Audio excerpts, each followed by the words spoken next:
Hi, welcome. Today we're going to take a quick look at Iris. We don't have a lot of time, so we're really only going to focus on the essentials. Let's jump right in. Let's start with the Google-style search interface. Here we're able to find data quickly and easily, even on a vast network. I'm looking for data for my customer, Africa Bank. So we type in Africa Bank. Straight away, all graphs relating to this customer appear. Now I'm going to narrow down my search a little bit. I'm interested to know only my links that are overutilized, so I'm going to type in capacity to limit the graphs to only capacity. Oh, and by the way, I actually wanted to see this for a whole week, so let me type week as well.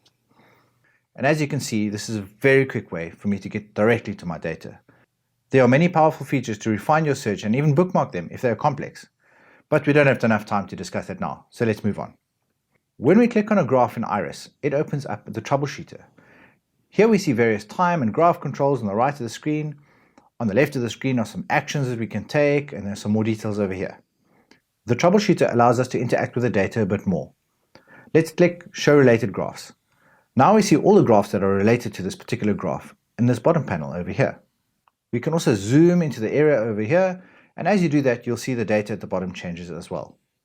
We also have the configuration of the device handy, and the logs pertaining to the interface or the entire device. But let's get a bit more technical. Now I want to know what this traffic is made up of. So if I show the flow data, I can see the detail of this traffic grouped by conversation, or maybe source and destination IP, or application. The detail on this page is quite useful for customers, and we can very easily export it as well via CSV or PDF for further analysis. On the right here, we have some nice controls to turn metrics on and off, such as show totals or show trends, and we can also show and hide business hours to exclude after hours or maintenance from calculations. This is particularly useful for SLAs. The coolest feature though, by far, is the live graph, which allows us to monitor in real time what's happening with a particular metric. So the troubleshooter is quite powerful, but maybe we don't know what we're looking for. It's always nice to browse, so let's check out the Graphs browser. The Graphs browser is a visual representation of the structure of our data. Here I've grouped all my customers into one group, or a view as we call it in Iris.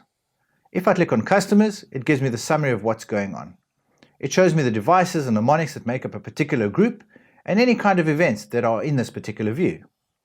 If I drill down into it, I see my customers. Here's Africa Bank, and I can see how that customer is doing, and even show the flow data for the device. If I drill down to devices, there's even more information, such as summary and a list of elements, configuration history, and of course all the graphs. On a view, I have the additional option of seeing any maps this customer has, which brings me to our final topic, maps. Maps allows us to visually represent the network in a logical or physical way, depending on, well, what we want to see. Iris is a fully multi-tenanted system, so we can create maps and give them to customers or a group of individuals. Here we can see at a glance any problem that's on our network, whether it's a link or a device that's in trouble. These maps can be auto-generated or manually drawn, and it's a great way to present your data in a nice, easy dashboard to put up on a screen. We're out of time, but thank you for watching this quick overview of Iris. Remember, there's a lot more to discover about Iris, so feel free to check out some of the other videos on this channel. If you would like a one-on-one demo, please click the link in the description below, and Summit will be in touch with you as soon as possible. Thanks again for watching.